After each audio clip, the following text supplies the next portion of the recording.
Thursday morning, November 20th, 2025. It is the Beating the Book podcast live from the swanky SiriusXM studios here at the Wynn in lovely Las Vegas, where it is F1 week. So we are lucky to squeeze into the studio time here and walk in. We're in a fishbowl here at the Wynn. People looking in, we can look out. Justin Rose has walked by already. I guess he's here for the F1 race. Obviously, major winner in golf, has won himself majors in golf. Michelle Wee, just saw her. So it's a star-studded affair at the Wynn, as is our guest, by the way, included in that, which we'll get to. First, staples of the show from his mom's cork attic in Pittsburgh, Pennsylvania. Looking a little dimly lit over there. Todd Wishnev, everybody. Star of the Showtime docuseries Action. How you doing, man? I can't get the lighting right over here every time I try something. But, I don't even know if I can do this podcast right now. I have Incarnate Word minus 11.5 over Southern Illinois. It's 67-55 with 8 minutes to go. So it's going to be touch and go these last 8 minutes. So please don't expect me to be at my best. Todd Wishnev on a college basketball heater, although last night the bad beats started, didn't they? The bad beats were unbelievable. A guy makes a three to end the game with 0.9 seconds left, and it's going to be a push. And the coach goes ballistic and gets a technical, and I lose because of that. I mean, That's unbelievable. Then Alabama and Illinois make 5 3-pointers in the last 1:20 of the first half of that game to lose the under. How do you lose on 5 3-point? First of all, the kid, I'll tell you this. The teams are getting smarter. Everybody's doing the Fizikian maneuver where 36 seconds left, the other team scores. You don't inbound the ball until 30 seconds, and that way you ensure yourself the last shot. Well, the Alabama coach was smart. He calls timeout after the shot at 36 seconds, so that way they can't pull that shtick on him and make it the last shot. Otherwise, we would have won. So he calls the timeout. Therefore, there's 2 possessions left instead of 1. 2 more 3-pointers, and we take one of the all-time keister shots. I'm not walking correctly today. The irony of that, not walking correctly, the irony of that, it was Houston Millette who beat us on the final 3. Houston Millette, friend of show, friend of self. Not anymore. And not anymore. That's right. We're done now. The other one, you actually got a push on this, but the worst of them all, because I didn't, I lost, was we lost on a 4-point play in a game as well. The only way we could have pushed or lost. -4 Penn State, where Penn State's up 6, 14 seconds left. Okay, you give up a 3. It happens all the time. They give up a 3 and 1, and we end up pushing. And you didn't even say anything about Belmont. Belmont needed 39 points in the last 6 minutes to beat the under. They scored 50. 50, okay. 5-0. So, almost like you guys have never bet college basketball before. No. 1 second. Like Rufus, you've lost a lot of times on technicals with 0.9 left. I can only remember one time Jim Boeheim went nuts at Cameron Indoor with like 0.3 left. You don't typically lose on a technical foul, nor do you typically lose on 5 3-pointers in the last 1:15 of the first half. It's don't maybe that's like saying he's losing his breath already. Scoregamis are unique every time. Yeah. Well, there's always a new way. Yeah, Rufus not buying your... of course, but my point is that they're very odd. I had University of Washington against Southern University money line. I forget what I got it at. I think I got some adverse fill there. That you had that, so you should be feeling -5.5. -5.5. One of the most miracle winners of all time. It was a complete opposite. So why are you complaining? Okay, because that's one. Last night I took 4. Bettors do. We remember the bad. It's I got very lucky with not true. I put it up on my thing yesterday. $3,000. Okay, can you both do me a favor? Let's get back to the point here. Let's Todd just finish by saying, what are you up for the year so far, Todd? After last night's debacle, I'm still up 39 units. There you go. I was up 49 units. All right. Will Hill, not from his mom's cork attic, at not the Will Hill on Twitter. Todd is at T Wishnev. Will Hill, the host of the Shoulda Bet More podcast. Willie, how are you, sir? I'm good, and I won't stray too much with the college basketball, but for as bad as it's gone for me on this podcast, and it has gone poorly, I've gotten some nice breaks in real-life betting, including last night being at UConn, Arizona, and not having service and not getting most of these college basketball plays and just kind of avoiding the storm, so to speak. That's right. Avoiding the storm. That voice that you heard earlier, annual guest on the podcast. Actually, he does 2 of these, I think, usually. We'll see if that happens this year or not. He's a busy man. The finest Sports Bettor of his generation. He hates when I say this. I do. But Time. I'm looking at the monthly numbers at Kalshi, and I'm corroborated by what I'm saying. Rufus Peabody, who is half the Massey-Peabody team, half of the Bet the Process podcast, along with his buddy Jeff Ma. What else do you do? Co-founder of Unabated. Did I leave anything out? No, I don't think so. Okay. All right. Man about town, Rufus Peabody, back from Bali, of all places as well. How you doing, man? Good to be here. Can we just have this sidebar discussion? Because unlike the college basketball bad beats, I'm actually more interested in this, which is what of your betting pool these days is done in traditional sports books and what is done in prediction markets? It's hard to say exactly, but I would say it's probably close to 50-50 now in terms of volume, though the vast majority of our profits are coming off of exchanges. Just because the types of bets we're placing. If you bet something, at 90, we're laying bigger prices on prediction markets, more 90% favorite types things, because it's all money lines. Right. All money lines. It's all money lines. Or, you can seed something like a no touchdown prop for no anytime touchdown for an NFL game. I might have like Baker Mayfield not to score at 92% or something like that. Do you anticipate, maybe there's no way of answering this, but would you anticipate that your percentage of outlay increases on prediction markets, or as those get more mature would decrease? I would say increases just because we're ramping up our market making. We're building out automated market making things. And right now we're really only automated in college football, but we're going to be there in college basketball and other sports long term. I mean, we do golf stuff as well there, but I do think the market will get more efficient. There will be more market makers, and that'll kind of crowd out some of the sort of more top down stuff. And I already see that happening, but I do think that there's a lot of alpha to be had from being like an opinionated market maker. For example, there might be a game where we make it -8.5, -107. We're never going to be playing that game just in an ordinary book. But on an exchange, we could, in, let's say, right now it's mostly money lines, but we'll keep it in the point spread terms. I mean, if I can take -8.5 plus 102, of course I will. Right. And so I can essentially, when you're getting basically no vig, there are so many more opportunities to bet. Do you feel like this has prolonged your life in sports betting? I do.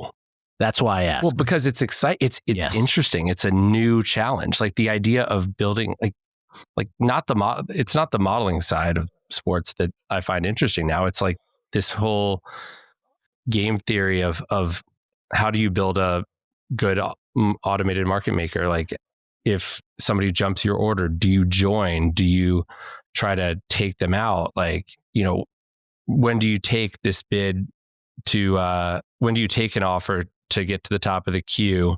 How much volume do you think is going to come in? Will it justify that? Do you go to, if the market's like 77, if you could set, 78 buy, 77 sell, do you take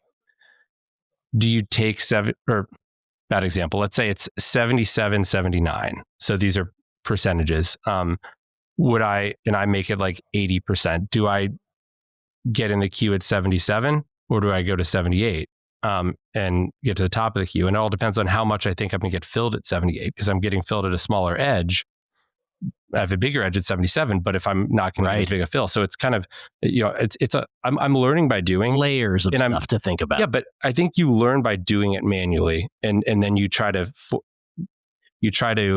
put everything you've learned into something that you can automate. And I think that's quite a challenge. It's the reason I asked that, and we'll move on here to football here in a second, but the reason I asked this, because I know when you and I first started having any kind of substantive conversations about this over a decade ago, I remember, and you may as well, you were searching for bigger meaning and stuff. Oh, do I want to do this for the rest of my life? As successful as you were even then, obviously way more now even, but I would imagine that puts that at bay a little bit now. I don't know. I mean, it's 7:30 a.m. this morning. I had my first official meeting with this guy that I guess the best way to call him is like a coach for successful entrepreneurs that are, I mean, he probably wouldn't describe it this way, that are sort of searching for more meaning. You love it. Was stuff. really, I got so much out of it, like both personally and professionally. And it was just one session. I mean, but the financification, an understatement. The financiification of it is not going to provide any meaning. It's just a new challenge and something new to play around. It's obviously not going to provide any more meaning, because whether you play this game the original way or whether you play it in more of a financial bid-askification type of way, it still will not provide any more meaning, because you're still playing a game just trying to make money. So which is why I phrased it at bay. But I do think that what gives me meaning is doing is blazing my own trail.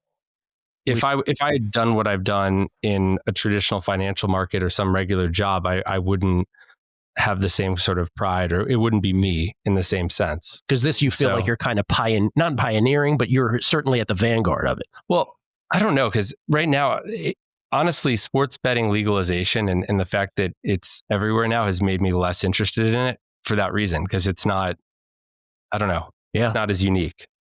I'm a unique flower. A unique flower, Rufus Peabody. Let's see if he can go 3-0 like Kelly Bidlin did last week on this show. Todd, what are the records? What are the updates? Willie, I wouldn't go over an incarnate to answer your question. The records are, let's see. Gilly put up a strong 1 and 2. Can you do them in order, like you first, because you're on the top? Do them in order. Okay. Well, I always go left to right, but I'll do it this way if you want. Yeah. Todd Wishnev leads at 16, 15, and 2 after having a 1 and 2 week. Also 4 and 7 with the teasers.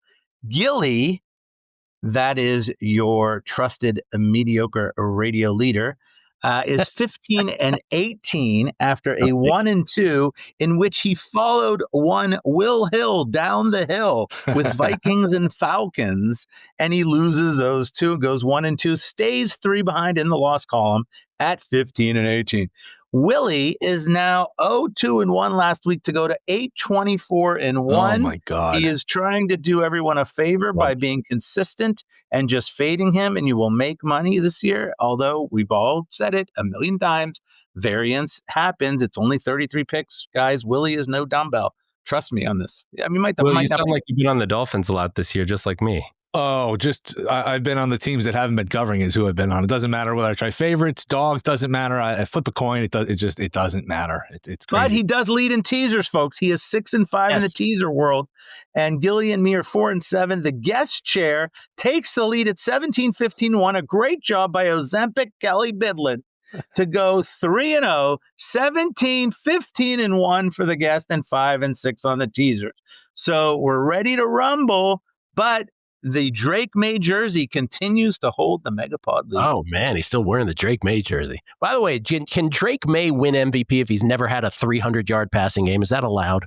There is actually historical precedent. Lamar Jackson won one, but Lamar Jackson also runs for 1 million yards. We can't give Drake Maye an MVP not doing that, right?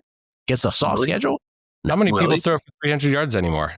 Well, people do. Every week they do. What are you talking about? Not a lot of them, it doesn't seem like. Well, a few every week, though. Yeah. Gilly, I think the bigger problem with the MVP for him is just the narrative. Like with Stafford, and it's such a narrative-based award. It's Stafford's never won Lifetime Achievement Award. You know, if Darnold didn't fall off the map, it'd be, wow, this guy who was a bust, now he's resurrected his career. There's such a narrative aspect to it. I just don't know what the narrative is with Maye. He got picked high. He's good, better than we expected. And then it's just, again, it's just kind of a soft schedule. I think that's kind of the bigger obstacle than the 300-yard thing. I don't know if that makes sense. Agree with that, by the way. Well, we make the narratives up after the fact sometimes too, though. We do. We absolutely do. Guilty as charged. This is Dumbo of the week. May I submit for your approval? And this is actually a double layered one, because I want to talk about the first part of this because this was up for debate. The second part is not up for debate, in my opinion. Mike McDaniel and Dan Quinn put on an opera of poor decision making in Madrid, Spain on a Sunday morning. But I'm curious because the first part of this is, to me, in question, whereas Twitter went crazy on this. 4th and goal at the 1. The game is tied between Washington and Miami. There is 1:44 left in the game. Miami calls timeout. Washington has one one timeout remaining, I believe. No, Washington has no timeouts remaining. And Miami decides with 1:44 left in a tie game to go for it. Twitter went crazy saying Mike McDaniel absolutely should have kicked a field goal there. I am more on the fence about this. I didn't think he won Dumbo over the week for this part. What I think he won Dumbo over the week for was what happened afterwards, where Ollie Gordon got stuffed, and then Washington took over from their own 3 with 1:41 left, no timeouts. And Miami ended up calling not 1 but 2 timeouts on defense to like allow Washington to sort of set up certain plays. And I didn't think the announcers, I don't think Kenny Albert or Jonathan Vilma made enough about either situation. But I'll go to Rufus first. Did you think that was a bad call for them to go for it? Honestly, this is the first I've heard about this. Oh, okay. There you go. Rufus was in God knows where. Well, it's an early morning game here in Vegas. Yes. Yeah, Rufus is smarter than all of us, obviously, for many reasons. And this is one of them, because somebody on Twitter said Dumbo of the week. It's who is it? McDaniel versus Dan Quinn. I said it's a 3-way tie between McDaniel, Quinn, and all of us for even watching that. Very true. It's very true. I'm a Redskins fan, but I was like having to try to get stuff ready for the 1 p.m. Eastern games. Yeah. Can I say Donnie? one thing about it? Please. I tend to agree with Stevie on this. I just don't understand the explain Steve's position. Stevie's saying you should always go for it because of all that. Well, they're going to have the ball all the way down there, and you're worth a certain amount of expected points, and blah blah blah blah blah. And I think he's right. The point that I'm trying to think is though, why do you insist on having to give the ball to Ollie Gordon directly into the line 1,462 times in a row? I think they've proven you cannot run the ball 1 yard in on them, and I don't understand why everyone doesn't run that little trickaroo play at the 1 yard line. I've seen it not work one time. I've seen it work correctly 14 times, where they hand off and the guy comes around on the swing pass, and they did it in the Super Bowl with Nick Foles. You remember the Philly? I think you used to call it Philly special. It never doesn't work. Why don't they do that? No. Hand off, Ollie Gordon, stuffed. Hand off, Ollie Gordon, stuffed. Every single time. It's like, try something a little more creative. Anyway, Washington ends up missing a 56-yard field goal. Matt Gay lost his job after missing 2 field goals in this game. And then Miami ends up winning first sequence in overtime. Mariota throws a pick on the very first play, and Miami turns that into a game-winning field goal. So they get away with it. Nonetheless, Dumbo of the week, Mike McDaniel. There you go. Todd, in-game for us? Well, the only in-game I have for you is... What are you eating, first of all? What are you eating? Ice. Ice. Of course. In the Giants, this is a situation where, and file this under, do something to protect yourself, and sometimes things go right. I had early in the first half of the Giants-Packers game, I had over 24.5 first half because I thought we were going to see some points in that first half. And then it kind of died a little bit. And then there was some scoring, and it got to 13-7. Giants ball, 7 minutes left. And I said to myself, okay, why don't I just take the under 26.5 here? What are the chances the Giants are going to come down and get a touchdown? Probably not that high. Maybe they get a field goal. Maybe there's enough time for the Packers to get a field goal. Maybe it lands 26. So I'll take under 26.5 with my over 24.5. And so, of course, the Giants go on this long, protracted drive where Jameis gets them into the end zone. And I'm like, oh, okay, now I just gave away a winner because it's now 13-all and they're kicking the extra point. But the wind was howling, my friends. They kick the extra point. They make it. But there's a penalty on the call. Now they are going to move him back for the extra point. So it's 13-all. If he misses this extra point, there's only like maybe 35 seconds left in the first half. If he misses this extra point, I might hit the middle. And lo and behold, the wind kicked in. He misses the extra point. Somehow I survived to the end of the half, 13-all, and I got the middle. So I guess the point is, look, it could have gone the other way, obviously, as well. But it's just sometimes if you do something to protect yourself, it can go your way once in a while accidentally. There you go, Rufus. There's one that went my way. And by the way, just so you know, on my thing, I put the miraculous wins and the bad beats so we can compare how many miraculous wins there are to how many bad beats. So I'm not somebody who just goes, I just remember the terrible beats. You're exactly right on that Washington game. I stayed up all night to watch the double overtime in that game and to somehow get home -5.5 might have been one of the miraculous games of all time. I didn't actually watch the game. I just looked later. I was like, wait, Washington won? We couldn't believe it. Same thing. I went to bed and I woke up to the text. I was like, how did we win this? It's unbelievable. And Washington had no business getting out of the first overtime, too. That was they had no business getting out of regulation. Yeah. Okay. I want to throw one thing in there in game, and I'm curious what everyone thinks, just because I keep an eye on these.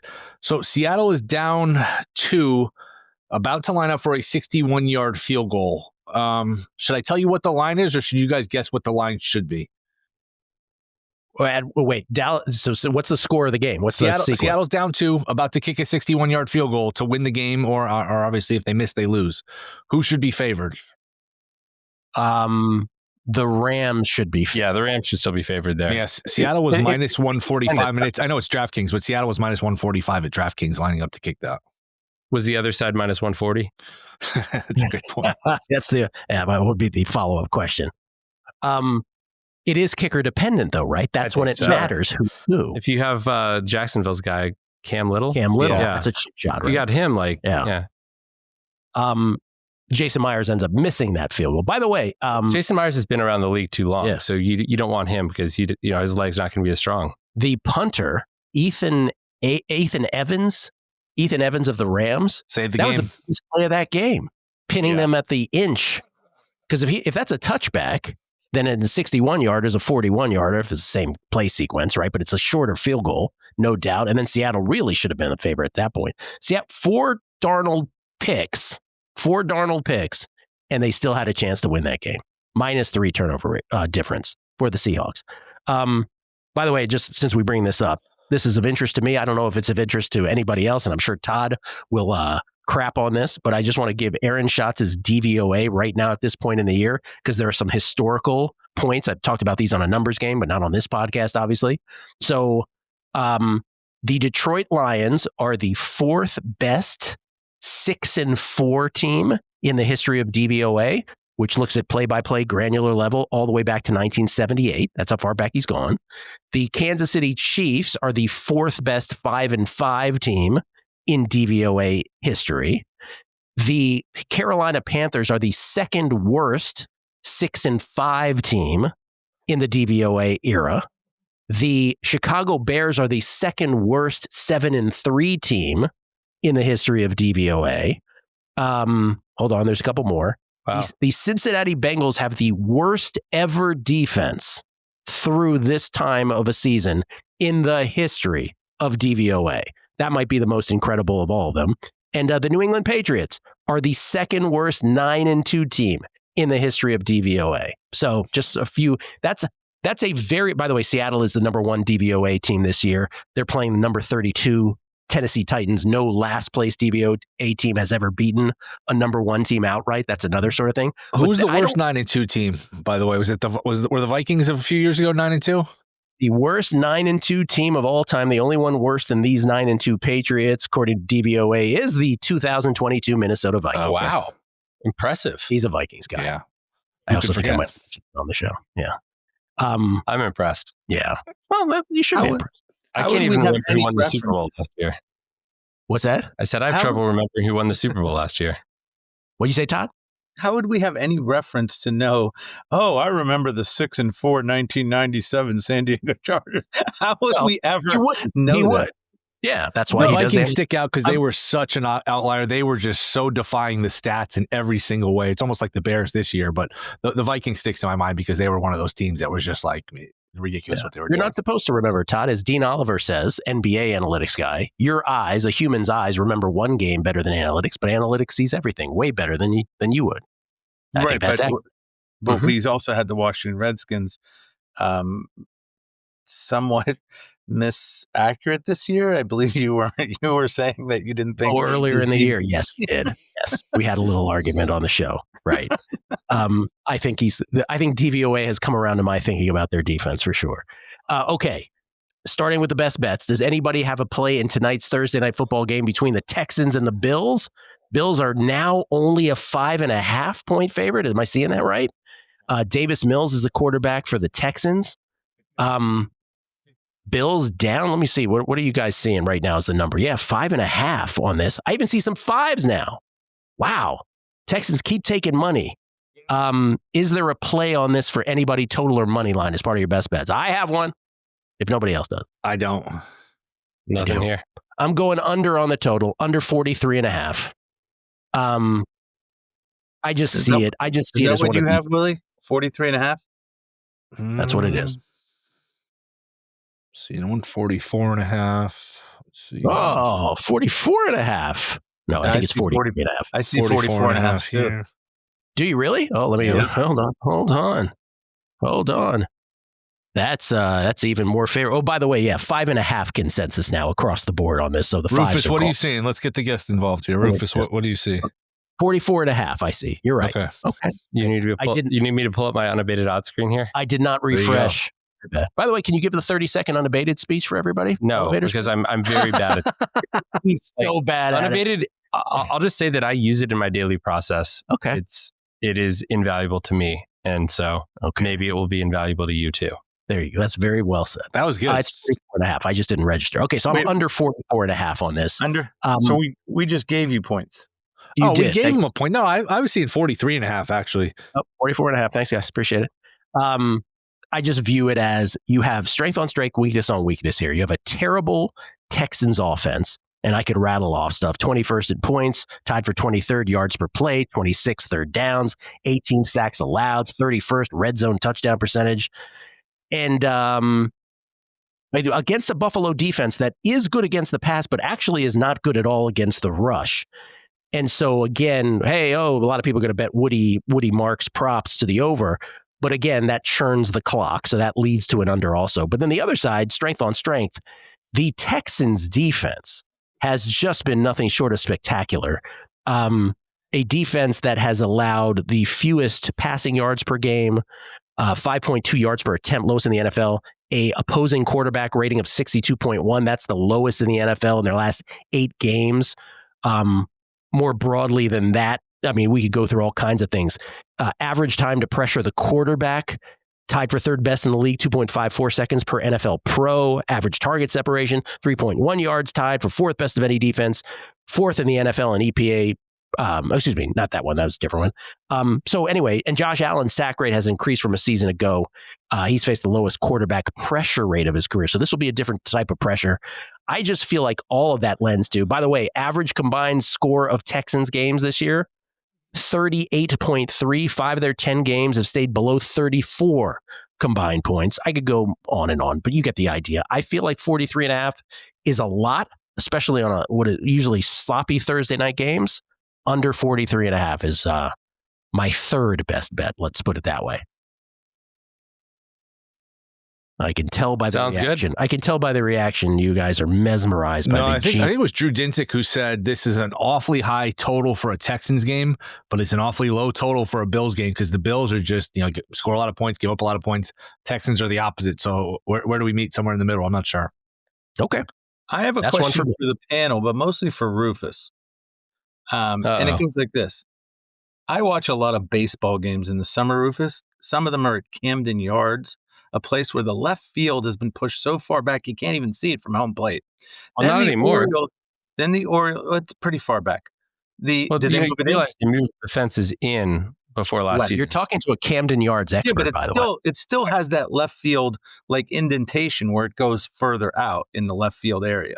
It still has the indentation. It's further back than it was pre 2021 or whatever it is, but much closer than it was for those 3 years or whatever it was. Right, but it's still, my point is it's still further than in the old Camden Yards. And so the point is now you trade for Taylor Ward, and I've watched that guy play baseball. He either swings and misses at every pitch, or he hits a blast to left field. Why would you pick up that guy? I don't know. I am kind of speechless. The only thing I can say about that trade is that the Orioles know more about Grayson Rodriguez's health than the other team, and so it's the kind of situation where if I was the Angels, I wouldn't. If the Orioles are willing to do that trade, that says something. But at the same time, to me, I still don't like it because Gray Rod still has 4 years of team control left, and they must think his arm is totally shot. And what organization is, very adept at making poor trades? and just making poor baseball decisions over the last, I don't know how long. The Baltimore Orioles. I was going to say the Angels. The Angels, yeah. Wild Bill Haley. What was that guy's name who used to do the Orioles? Wild Bill Hagee. Hagee. Yeah. Orioles. Orioles. On the Orioles Baseball Network. Rufus and I are both Washingtonians who were reared on the Orioles because we didn't have a team when we were growing up. That's correct. But Todd, I will say I think that the Camden Yards is now much more symmetrical. I don't think it's anti-right-handed hitters like it was. I think it's more neutral, I should say. It used to be a bandbox and it was pitcher friendly. Now they've met in the middle, right? The other thing is the Orioles, the one position they don't have any. They need right-handers. They needed a right-handed hitting outfielder. That team is like all lefties. That's true. You got your best hitters are lefty. All right, Rufus, you got your first pick for Week 12 in the NFL. What you got? Side or total? Okay, we're gonna go with a side. That's all I'm doing is sides, and I'm not doing them particularly well either. So, apologies. And I'm gonna take a big underdog here, and that's gonna be the Jets getting 13.5 points against the Ravens. I think the Ravens are still a very solid team. I think I have them as number 6 in my numbers. I think the Jets. I don't think they've quit. What do you guys think they've quit? No. Tyrod Taylor, by the way, the quarterback this week. Yeah, I don't think there's that much of a difference there.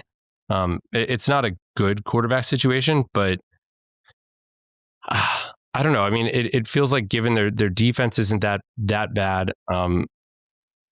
that I don't know, the numbers just don't justify for me it being that high. I think it should be a 10, not a 13.5. So I know I'm the most boring guest ever in the fact that I can't say intelligent things about, like, I can't craft all these great narratives. But that's what I'm taking. So you say it as if if you want to, yeah, Rufus. And I wouldn't be putting much confidence in my NFL, but you know what? I have a lofty billing to live up to in terms of, there's 17 and 15 with the guests, and I got to keep them in the lead. And so, by the way, to your point about this game, I do a show. Todd's not here anymore. I do a show on Monday called Guessing Lines, and I guessed Baltimore minus 10.5. So just on the instinct. Well done. I'm with you on that. You were wrong. I was wrong, but I'm saying I'm with you though. Okay. That's what it feels like it should be. And Baltimore, that we all kind of assume is going to win the AFC North, even though they're a game behind Pittsburgh. They have not had any performances that actually, if you look at them, should lead you to believe that it's fait accompli that they win the AFC North. They have not had a great game yet. So whether this is that or not, who knows? But New York Jets for Rufus plus 13, is it? 13.5? What is it right now? It is 13.5 on my unabated odds screen. Yes. 13.5 is game here. Okay. Do you want me to jump in? Because this is one of mine, unfortunately, for Rufus. This is one of mine, too. Well, one of us has to win. No, I got the Jets, too. On my side. With you. I'm with everybody. I usually coincide with Gilly or somebody, too, and then I just take down everybody. Whenever I'm on the side, it's amazing. I will add to Rufus here.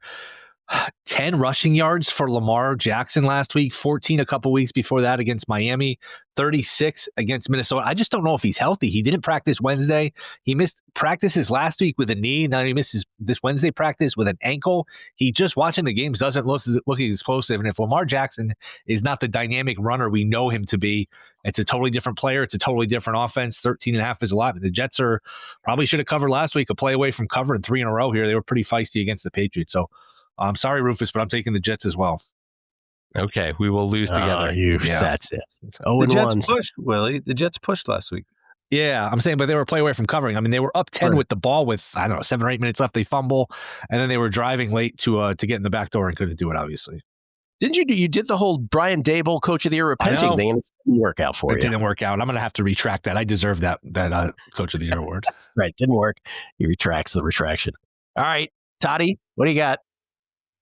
I'm going to go to a little team that we call the Seattle Seahawks. I believe they're 12.5 or 13. What are they?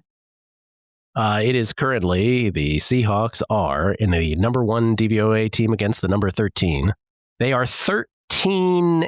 It's both 13.5 and 13. I see them both. Looks like 13.5 to me. I see 12.5 in some place. Okay, 13 No. is good.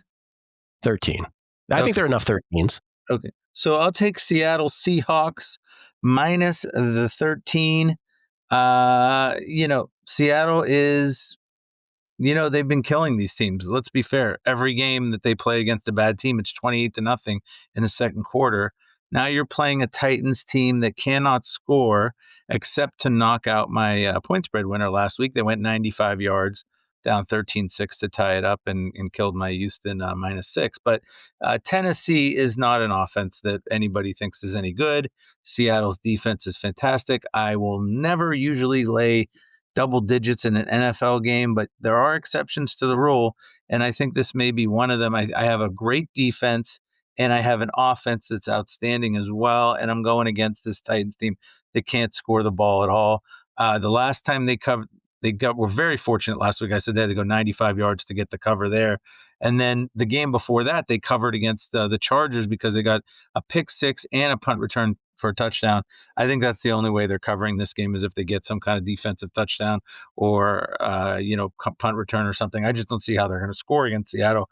And I don't know how they're going to keep Seattle out. If they're going to score 10 points, even 24-10 gets you there. So I just don't usually like to lay the double digits in an NFL game, but I'm going to do it here with the Seattle Seahawks -13. Wow. I don't hate that at all, actually. I kind of lean that way. But my question is about Sam Darnold. We saw what happened after a clunker game at the end of the regular season. I was just going to say that. He spirals. Is this exactly. Like, is he, I can see him coming out and just throwing two picks. And I mean, I guess he doesn't have to do that. If he was playing a real football team this game, but at the same time, like, I think maybe we'll learn if he's more resilient. He's not playing an NFL team, though. If he was playing an NFL team, then I would agree with you 100%. Then we would have to be worried.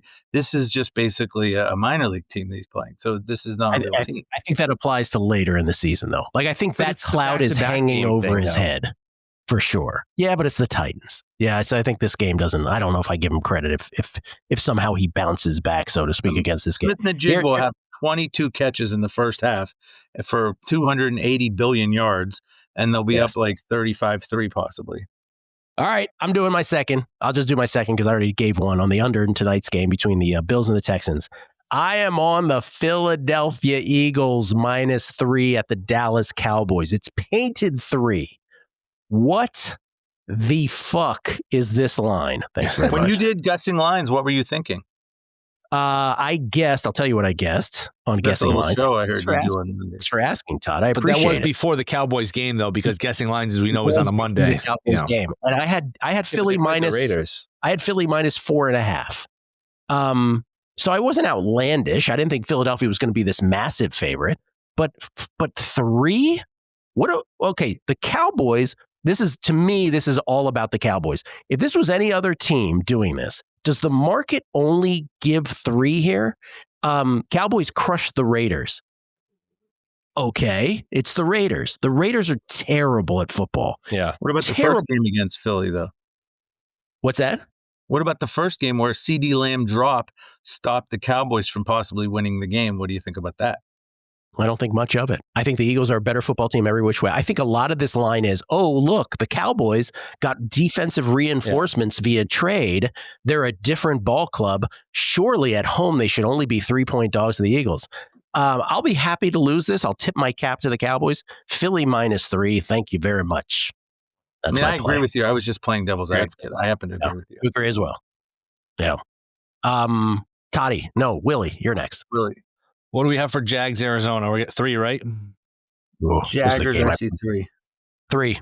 Favor the Jags. I'll take Arizona plus the 3. I believe the look-ahead line was Arizona favored by a point. We're going to adjust 4 points after a game where, all right, Arizona got blown out, but Arizona outgained the 49ers by 1.5 yards per play and 250 yards total here. I can't quite get to the 3. And if you just look back a couple of weeks, it wasn't that long ago, the Jags were playing on the road to the Raiders, and the Jags were laying like 1.5 points, 2 points. Remember, they won by a point and didn't cover. I just think this is an overreaction based on recent weeks where a lot of it's been turnovers with Arizona. So take Arizona plus the 3. Arizona. Procedural question. I have that written down as one of my picks, but because the guy to our left has picked it, can I have some more time to pick a different one? That's great. Sure. If you really want to change it, do you really want to? Do you believe in that as science? I'm kidding. Well, I'm seeding the market on Jaguars right now. Yeah. Are you also on the Cardinals, Todd? Unfortunately, yes. Unfortunately, Wow. I have the Cardinals too. It's moving day at the Masters. I have Arizona plus the 3 as well for a lot of the reasons that my friend, by the way, it was a mere 2 weeks ago that Arizona went into the Dallas Cowboys, a team only a 3-point underdog to the Eagles, by the way, I'll have you know, and whooped their ass. Okay. Now they did have 2 tough games, the last 2 games, but Arizona, first of all, it's the Jacksonville Jaguars. Can we all just they're now favored on the road now against maybe a legitimate team? Give me a break. This is the team that loves to shoot themselves in the foot. Have we ever seen anything? Now, granted, they looked great last week against the Chargers. That were fantastic. The week before that, they shot themselves in the foot up 29-10 against Davis Mills. When they beat the Raiders, it looked like the guy was going to fall down at the 1-yard line and got in the end. I mean, everything this team does is try to find a way to beat itself. And now you're asking them to go on the road after a big win and show up again. No, I got to take Arizona. Now, granted, Willie's on it, but I'll still take Arizona plus the 3. Granted, Willie's on it. Oh, well, I'm sorry, man. All right, Rufus, you got 2. Why does everybody else get a nickname ending in the E sound? Well, because Rufus-y isn't really Doesn't really work. We could go with Roofy, but that doesn't Roofy, that's what they called me in the college sailing team. On the college sailing team exactly. at Yale. That's how Rufus rolls, baby. The mean streets of New Haven. You know it. Actually, the New Haven do have mean streets. For being mean. That's true. They do. Most college towns do. That's 5 minutes down the road for me, or 10 minutes down the road for me, Rufus. So you are correct. Yeah. Don't go. No, there's good parts. There's bad parts too. Sure. All right. What do you got? Okay, I'm going to take the Falcons. I believe plus 2. Is that the number?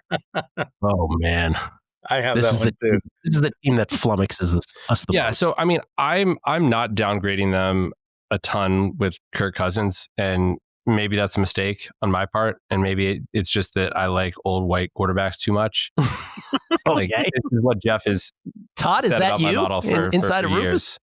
But I do not understand how the Saints are a favorite right now. I know they had the quarterback change, but I don't think Rattler was that bad to begin with. He kind of got his numbers were his QBR was 50, and which is supposed to be average, but it's 23rd or something like that. But clearly it wasn't all on him. I frankly just don't understand this number. And so please tell me what I'm missing. Drake London is not playing. Unfortunately, I have this as my 3rd pick. Falcons as well. And I thought to myself, do I really want to bet on Kirk Cousins? But the line is so crazy that, and by the way, at Pinnacle, it's 2.5. What do you guys have for this number, by the way? There are a few 2.5. There 2.5. Okay. I don't know. It's 2 mainly though. Unabated. Okay. The unabated line, Vig Free is New Orleans -2 -101. Okay, so I'll take the Falcons 2 plus 2. I have that one. Here's the thing. I wrote it down and I said to myself, do I really want to be rooting for Kirk Cousins? But I agree wholeheartedly with Rufus on this. The New Orleans Saints, are you serious? This team is horrendous. Oh, so you beat the Carolina Panthers because you hit a long bomb and you won. Aren't good. What? The Panthers aren't good either. Right, I know. That's what I'm saying. It's ridiculous. Yeah. This is a ridiculous line. This is a team that cannot score the football. By the way, in order to win, I'm not sure. I think you have to score points in order to win the game. How are they even going to get more than 10 points against the Falcons defense? I don't see it. Now, Kirk Cousins might win it for him. Don't get me wrong. Kirk Cousins has put things in my keister the size that you wouldn't even want to know. Can we clip that? Okay? Can we clip that audio? Trust me, it's not a happy time when me and Kirk Cousins get together. I've had plenty of bad experiences with this gentleman. So, it hurts me to have to take the Falcons. But this is ridiculous. The Falcons are getting points it's ridiculous. I'm sorry. I'm taking the Falcons. Will, are you hearing what I'm hearing, Will? What's Kirk that? Cousins, Falcons up 3 points. First and 10 at the Saints. You don't 15. know how to do it right. You have to give the score. Okay, I'll do you know it right. properly. Kirk Cousins, by the way, in the building where he won his lone playoff.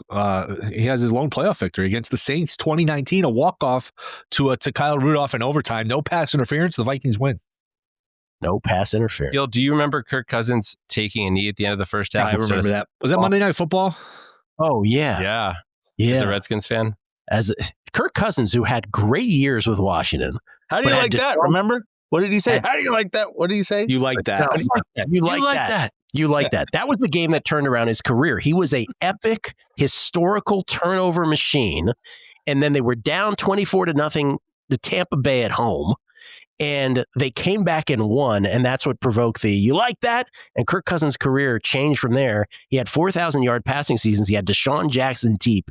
And he had, remember Jordan Reed, the tight end? I do. The oft-injured Jordan was so good. So good. And Cousins had years. And Cousins, from a financial perspective, played it perfectly.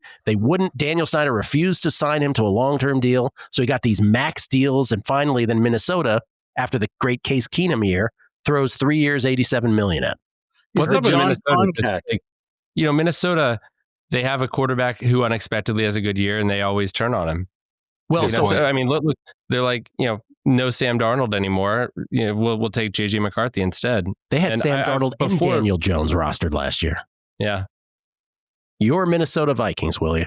Yeah. No. And what about Donta Culpepper? Donta Culpepper. Donta Culpepper. Wait, so Will, you have a third, right? Yeah. No, it's Rufus's turn. Okay. Because Rufus, I had to skip because of the right. Rufus. I thought about going with that Eagles game, but you know what? The one that the game I'm going to go with is the San Francisco 49ers. That's my third as well. Okay, we overlap way too much as a group. Yes, this we week. do. This is a very bad not sign. Good. No, I don't think there's been one disagreement. And normally, I remember I come in here and I'm always like, no, you guys are wrong. That's right. And I'm always the one that's wrong. But no, I think I'm maybe too high on the 49ers, but I'm very, very low on the Panthers, and that's all I got to say. Yep.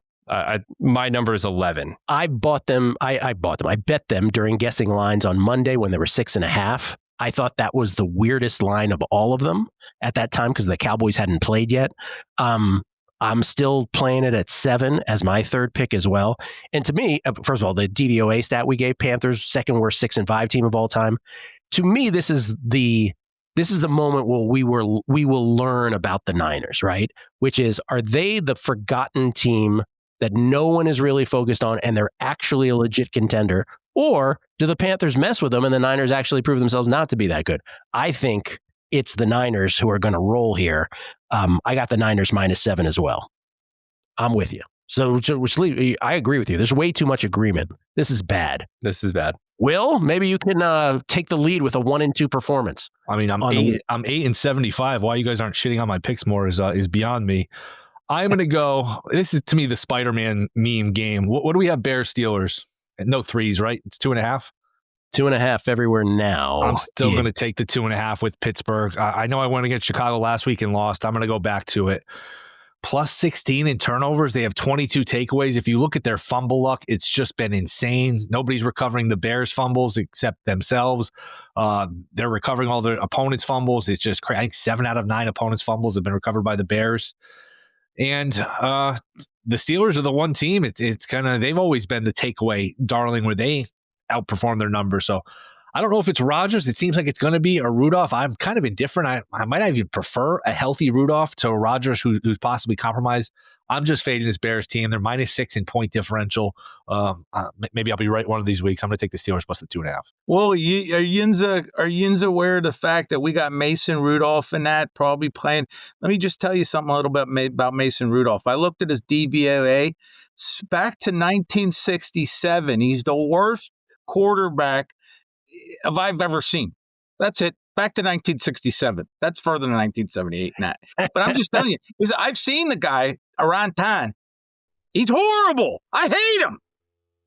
Doesn't Aaron Rodgers' insistence on playing smack of complete ego? Like, just sit out a game with your damn wrist. Right. So he's like, Yeah, he insists on playing. All right, good luck, Steelers. I can't stand that Rodgers either. I got to root for him because he's on the stores. He's got my jersey on. First of all, get a helmet that fits. He looks like a child with that giant helmet. All right, he does with those the chin pads come out too far. Something looks really weird on that gazoo-like helmet. He should wear one of those soft helmets on top. Those bother me. I know it's for safety and it's for the right. Those just look so ridiculous. I like those. They look like the people with the giant caps. Yes. You know what I'm talking about? That's right. Those were like big for a little bit. Yeah. I love those weird helmets. Those are funny. Wear one of those. Yeah. Well, I do think they look funny. It looks like somebody in like backyard football. Romeo Dobbs still wears the big helmet. He's the one guy. And he just drops every pass, too. He still drops every pass. I only bring this up because Will has a 22-1 on Jaxson Dart. We talked about this on the radio. Just want to talk about this real quick because we've all done our picks, right? Everybody's got their picks? Yeah. All right. Before we get to the teasers and the last two questions, Jaxson Dart, they're acting like the Giants are. Mike Kafka and the Giants are acting like he may play this week. Giants are 10.5-point dogs at Detroit. I have taken the position on the radio side, right? Which is, all right, dude, he's a kid. He's been concussed, maybe even multiple for all we know here. He sat out. You have 2 games now against really difficult opponents this week and next week. Then there's a bye week. Sit the kid for precautionary reasons to the bye and then have him play much easier competition the last 4 weeks of the year so that you're cool with what's happening, whatever's going on inside his head, and then you get to see more of him. Kelly, right? Kelly on the show, Kelly Bidlin says, and it was on the MegaPod last week going 3-0. Kelly says he doesn't want to see him at all anymore. If he was the Giants, he wouldn't play him at all anymore. Will, you say what? I teasingly say to Kelly, that's his NBA fan in him talking about load management, where nobody ever wants to play. I would just see in the playoffs. We'll just everybody sit out all the time. I think here's the thing. We're not doctors. I don't know what the doctors are saying. If the doctors say, you know what, he had a concussion, but he's fine, he's good to go, then I have no problem with him playing. If it's murky, if it's 50-50, of course you sit him out. It's a lost season, but I mean, they're not going to win the Super Bowl next year too. Why not just sit him out next year? I mean, at some point, these guys get better at playing.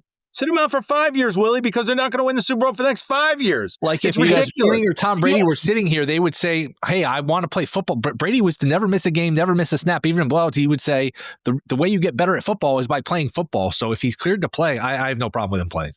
Your guys' stupid argument aside, masquerading as logic, of course, the concussion danger is much greater right now than it will be next year or the year after. So that's not an concussion danger is terrible with every guy. There's levels to this, right? And it's like, what's an acceptable level of risk? And absolutely. Given the fact that this season they're not going to win the Super Bowl, obviously.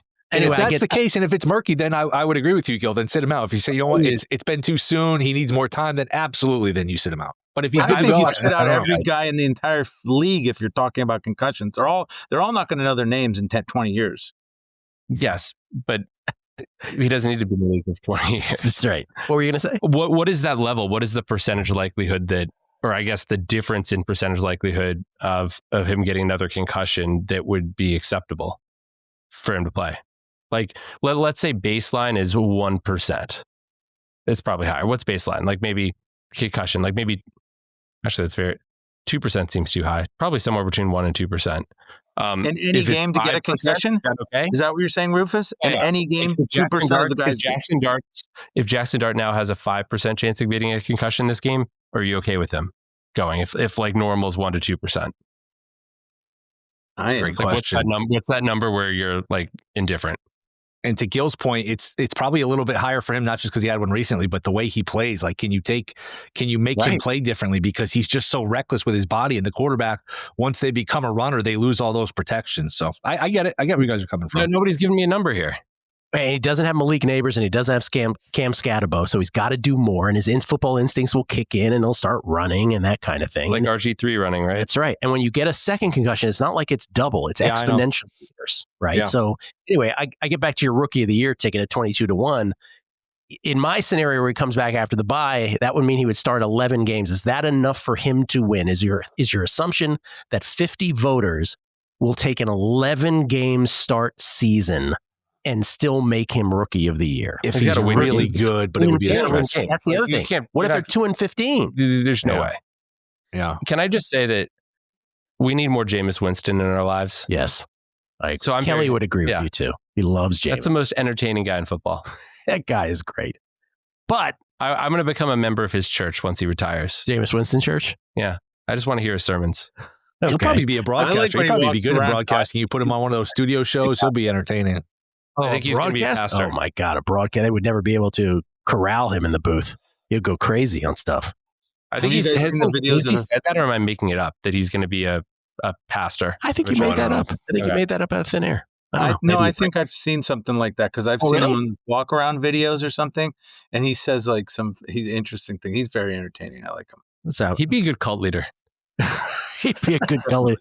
He'd be a funny cult leader. Jameis Winston I don't know. I don't know if there's anything that he wants to be a pastor. Maybe I just He's sworn off.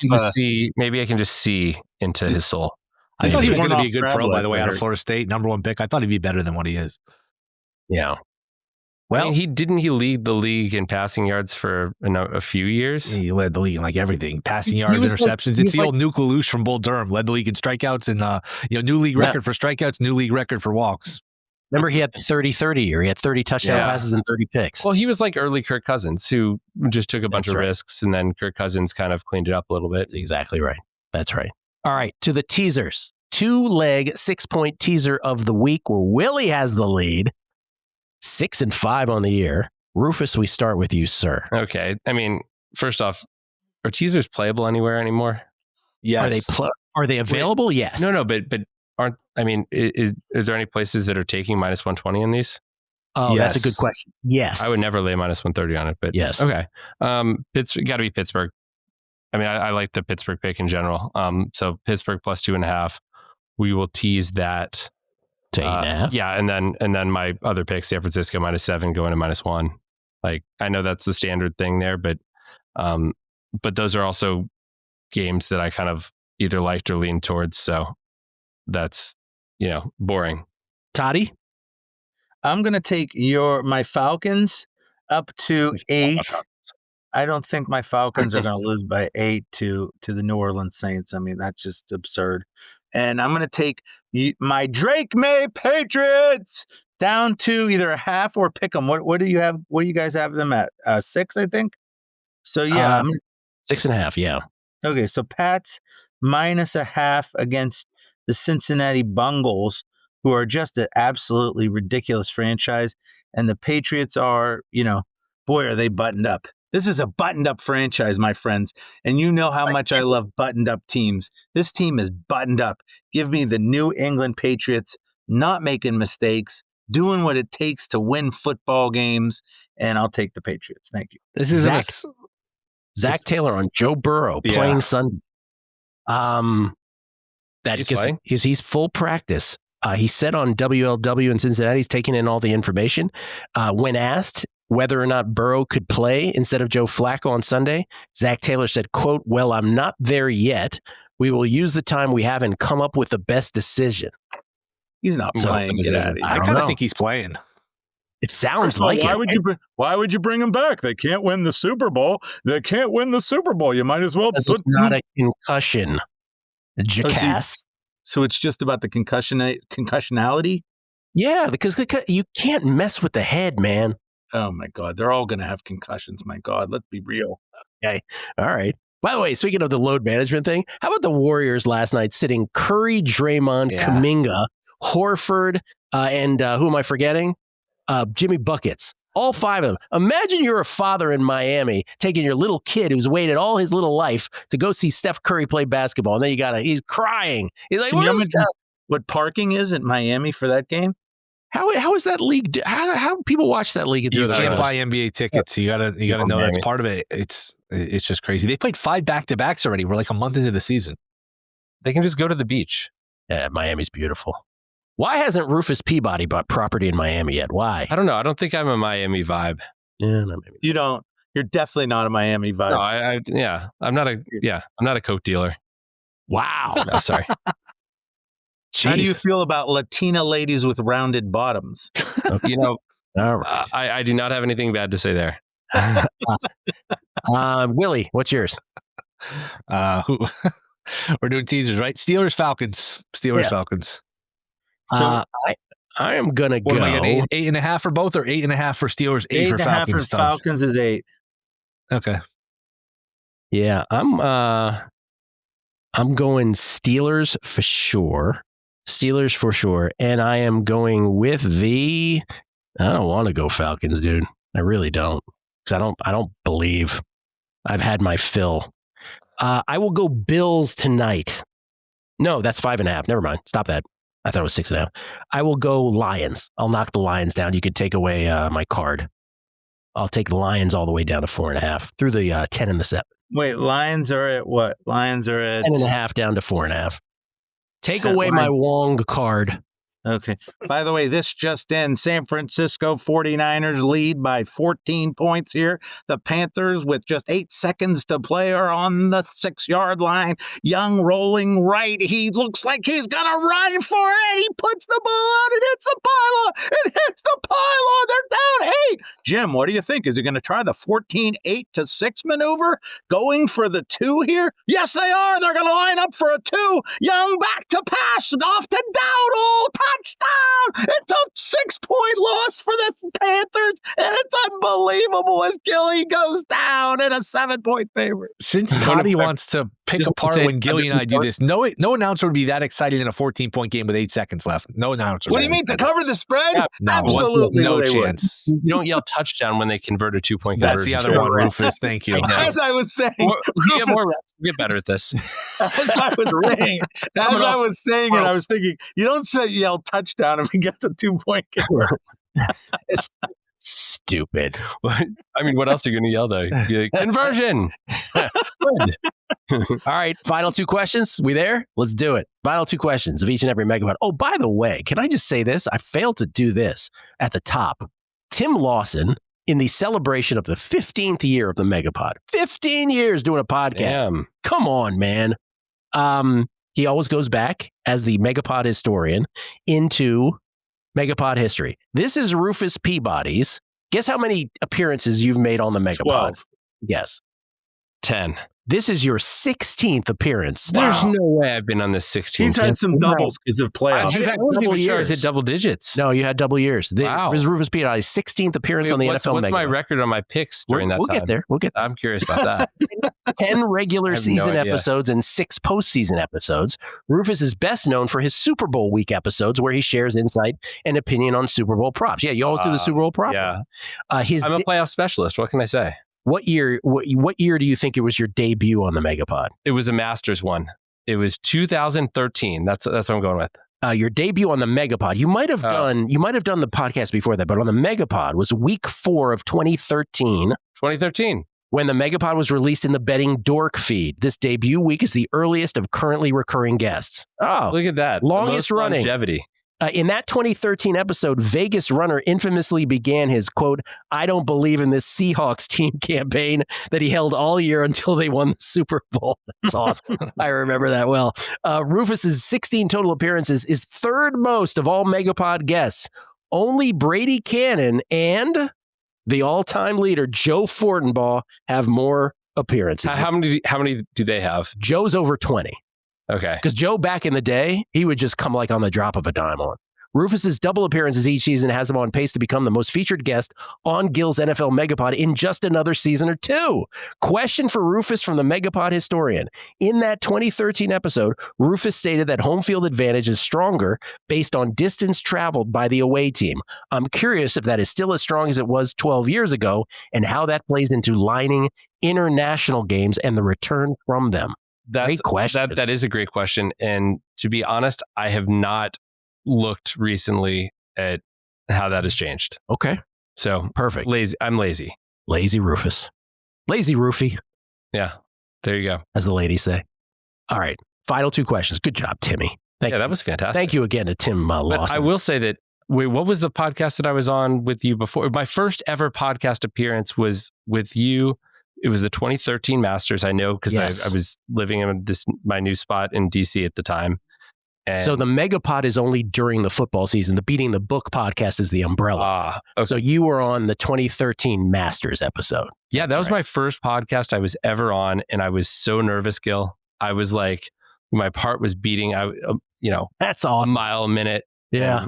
Well, I'm a very intimidating, menacing person. You Rufus. are. What can I tell you? Just menacing. Less so in person. Less so in person. No, I so appreciate it. I don't take it for granted because the beauty of all this is that a lot of us met at Sloan back in the day at the Sloan Sports Analytics Conference. And that group of people has, by and large, sort of stayed the course. And so it's been pretty interesting to see that development through the years. Did we meet at Sloan? I feel like we didn't. Yes, we did. We met in the Boston Celtics suite. Ah, okay. That was where we met. Yeah. That was when me and my group would host the... That's right. Yeah. I remember it well because I was like, look at this guy. This guy knows his stuff. He's awfully confident in himself. He was too confident in himself at that point. That was my first reaction to it. Yeah. Okay. Rufus also lucky enough to also stay in the San Francisco apartment. Yes. That was a while ago. That was a long time. It was maybe 2014. Oh yeah, something like that. Of course, me and Gilly met at Yeshiva's Beis Yisrael, Jerusalem, Israel, 1996. That's exactly where we met. Where did we meet? Oh, we met right outside of the South Point studio. Todd was loitering. That does not surprise me. That's right. That's where we met. After his role on Action. I know he was just there, just hoping people would ask him for autographs. I immediately took to Todd. I was like, who's this guy? Todd, over under how many people have asked you for pictures with you and or autographs in your life? No autographs, but people would come up to me constantly and ask for a picture, or they'd say, "Oh, we loved you on Action." That would happen when I would walk around Vegas for the first couple of years. It would happen like constantly. Gilly was with me a couple of times. How does that make you feel? I mean, it's just silly. It's fine. Right? Even to this day, Todd gets recognized way more than I do. Way more. Todd, and then when Todd is with Deanna, his friend who was featured in Showtime's docuseries Action, they still get recognized together, which I think is the most adorable thing ever. And Todd is an idiot. Adorable. By the way. What did you say? Todd is what? You're an idiot when it comes to Deanna. Just want to point that out as well. a certifiable, like he has a certificate on his wall that says, I am an idiot. I need more information on this.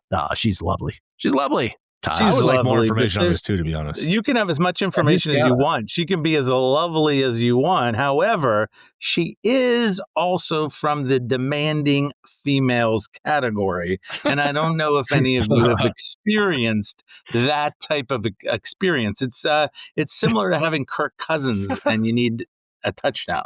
We have to send her a soundbite. Yeah, but all right. There's upside though. Yeah, there's upside, there's downside. I'm more of a defensive guy. I like to stay away from upside. He's a half glass empty guy for sure. Yeah. All right. Stay in that cork attic. Yeah. It's all about the cork attic. You stay in the cork attic, you can't be that bad, Rufus, right? I love you, Todd. Stay in that cork attic. All right. Final two questions. Which of the big favorites is the most likely to lose outright? These are the choices once again. Today's game is too far low now at 5.5, so that's not included. The choices are the Ravens, 13.5 point favorites, hosting the Jets-Repolitans. Lions, 10.5 point favorites, hosting the Giants. Man, New York. I will include the Patriots, who are 6.5 point favorites on the road against the Bengals. Seahawks, 13.5 point favorites on the road at the Titans. Packers, we haven't mentioned this one, 6.5 point favorites, hosting the Vikings, led by J.J. McCarthy. And the Ramifications, 6.5 point favorites hosting the Buccaneers, and the Niners, 7 point favorites hosting the Panthers Monday night. Rufus, if I came to you from the future and I said, man, one of those teams lost outright, the team is? Well, based on what you guys are saying about Zach Taylor's decision-making process, I'm going to have to go with the Bengals just because that line could move the most. And if Burrow plays, the Bengals in a shootout, I could see them pulling that out. So Patriots is your answer. Most Patriots likely to lose outright. Todd? Although I do feel like if Darnold is playoff Darnold, if his confidence is shot, like you never know. Really? His confidence is not shot enough to lose to the Titans. Come on. I don't know. They're due. Todd, they're due. Do you know this concept? I've heard of it, too. It's a great concept. Titans are due. It's very scientific, but due concept. It's very scientific. I'll take the Rams to possibly lose to the Buccaneers. With Baker Mayfield back there, he's a real variance kind of guy, and I could totally see, him just having a ridiculous game. And if there was any team that was due, it's the Los Angeles Rams because they just don't make any mistakes.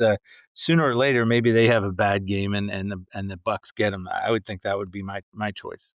Wilson Hilson? Patriots. I think Burrow's going to play, and then not that the Bengals wouldn't be dogs still, but that line still moves probably a couple points. So Bengals and Patriots probably just due to lose one of these. So are the Patriots really going to go like 14-3 or 13-4? Like, come on.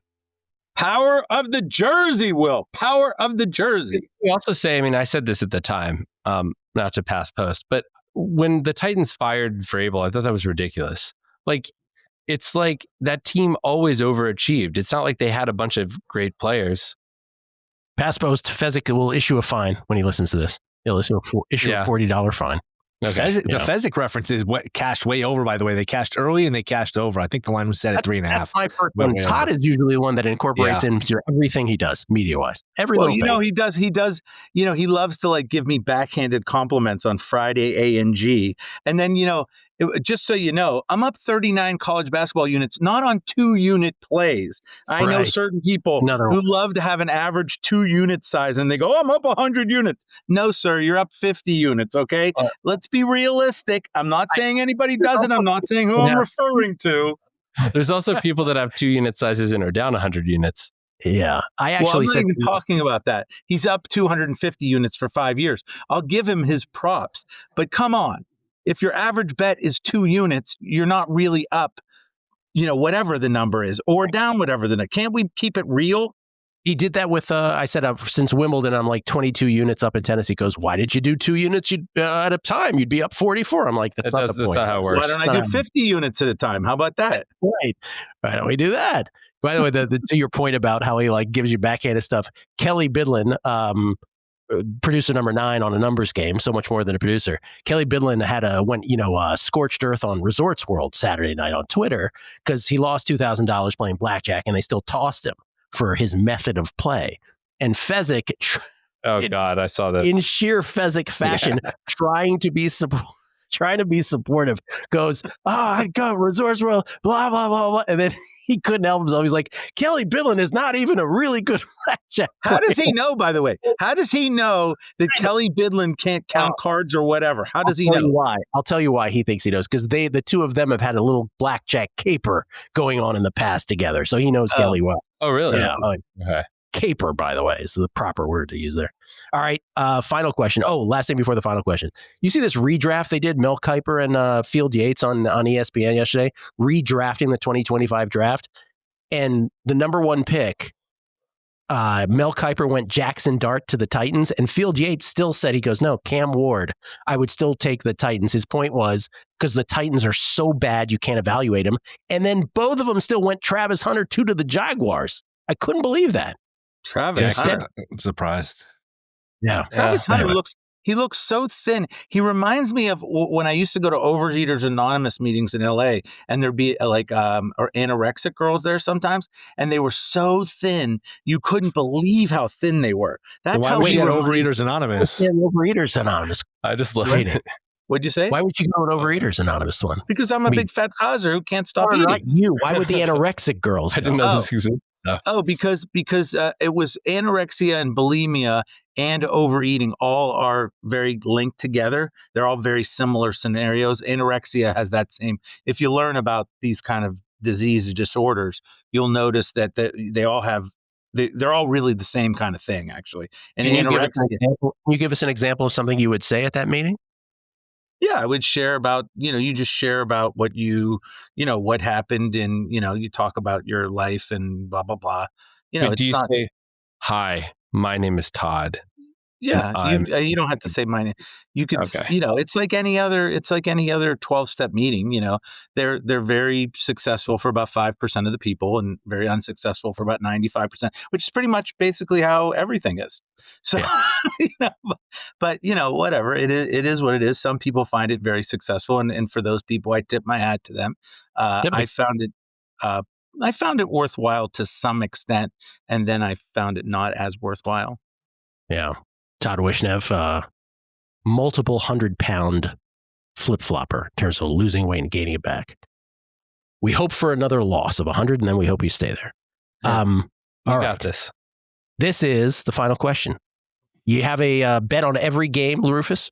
Rufus? I don't. Every game, let's just say you did. A bet on every game except one game you want no part of on the side. Yeah, Raiders game. Raiders Browns. Browns. Easy answer. Yeah, I'd have to watch it then.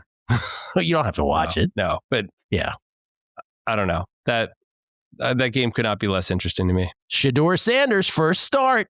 Actually, good point. But wasn't he like 3 for 16 passing? Or 4 for 8. No, I'm sorry. I feel that game flipped when he came in because I needed the Ravens -1.5 on a teaser leg, and when he came in, I felt that really turned the game.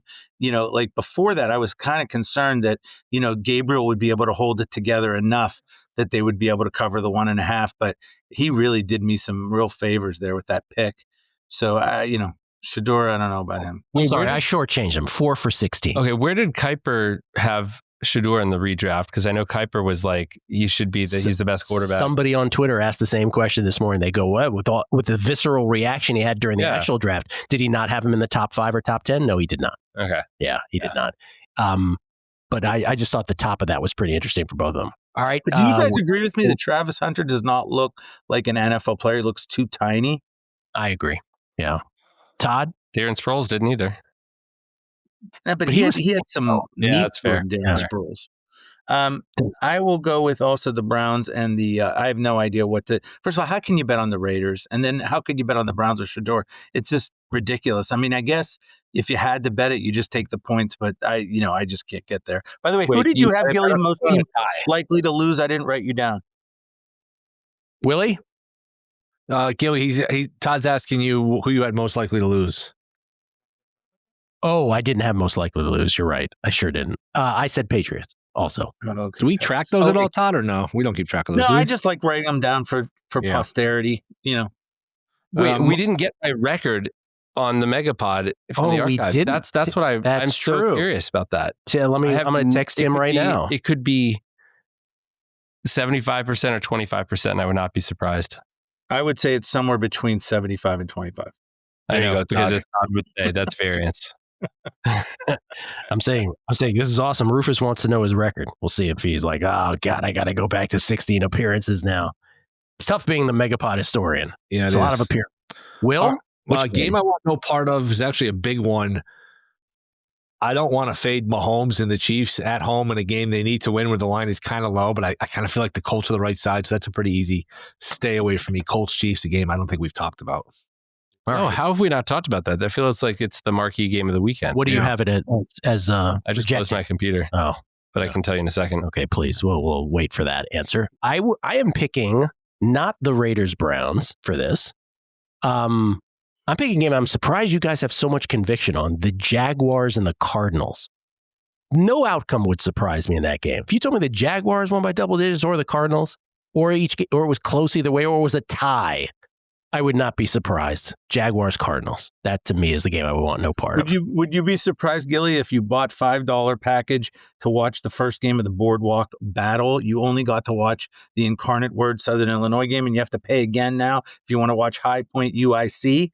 Who is Baller TV, and how do I find their building and execute them? This drives Todd crazy more than anything. Small college conferences charging to watch their conference play basketball. Incarnate Word did not cover for you, by the way, Todd. No, they didn't. They were up 16. And, this is a great thing about in-game. I'm sitting here thinking if I get up in this game, I really need to buy back because I just don't feel great about it. And then I forgot, of course, when they're up 16. And then the lead, of course, whittles all the way down to 6. Also, what I would love is a signed jersey from somebody that played on the College of Biblical Studies. Signed jersey?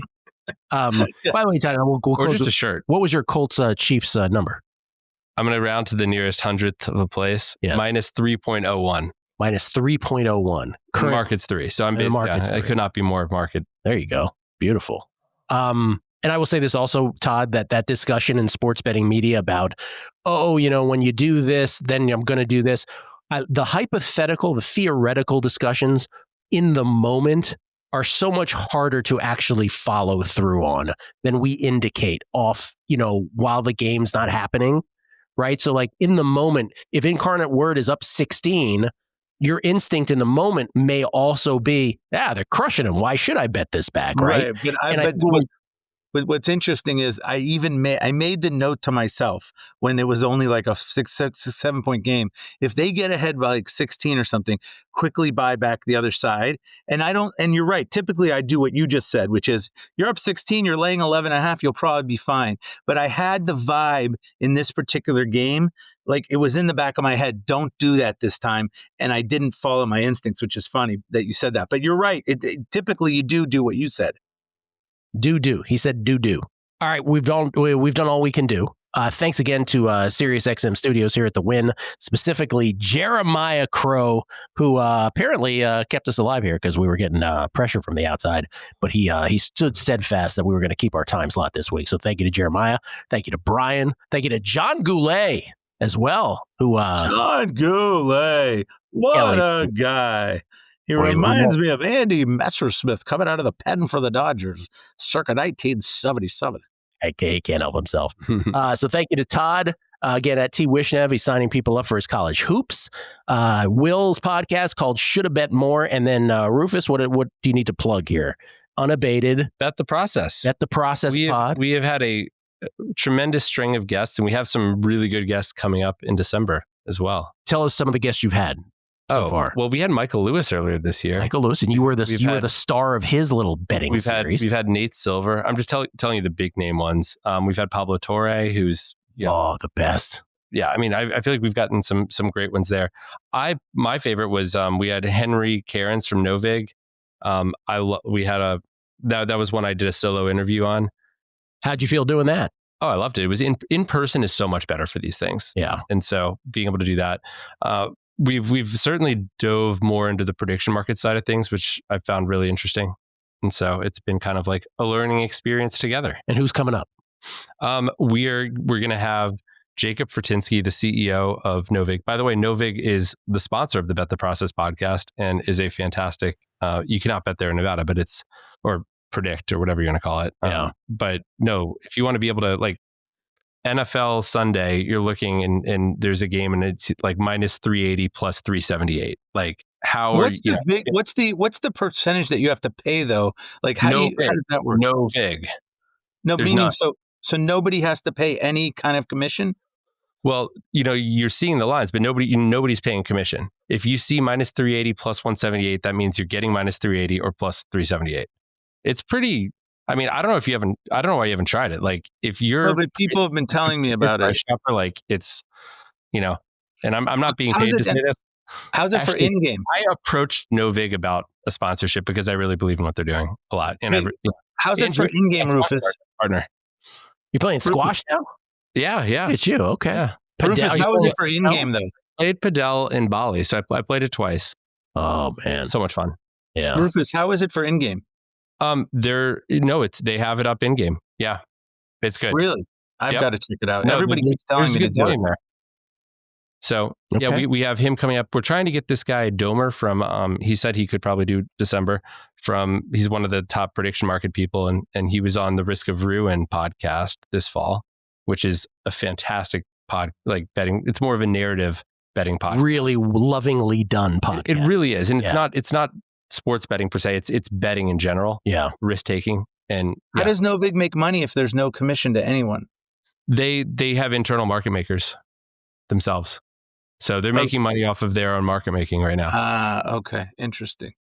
Very interesting. But anybody can anybody can make.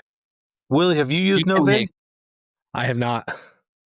Yeah, a bunch of people told me about it, and I haven't. I keep making a note to do it, and then I don't do it. But I told Jeff about it, and Jeff, I was like, man, because Jeff is notoriously not super, he's like, oh, this is what Chris has. I'm like, you're going to lose so much less or win more, whichever one. That is always a sales pitch. Not only win more, but lose less. That's the big It's true. thing. I mean, it's somehow, again, I've managed to lose 18% betting NFL money lines right at game time into 1 cent lines, but that's just my life. You still managed to accomplish that. Yeah. All right. We've done all we can do. Appreciate it. Rufus, thank you again, as always, for his 16th appearance on the MegaPod. And good luck to you. Thank you for watching on YouTube. Thank you for listening. Good luck to you for all your bets or with all your bets. Week 12 in the National Football League. Thanks for listening.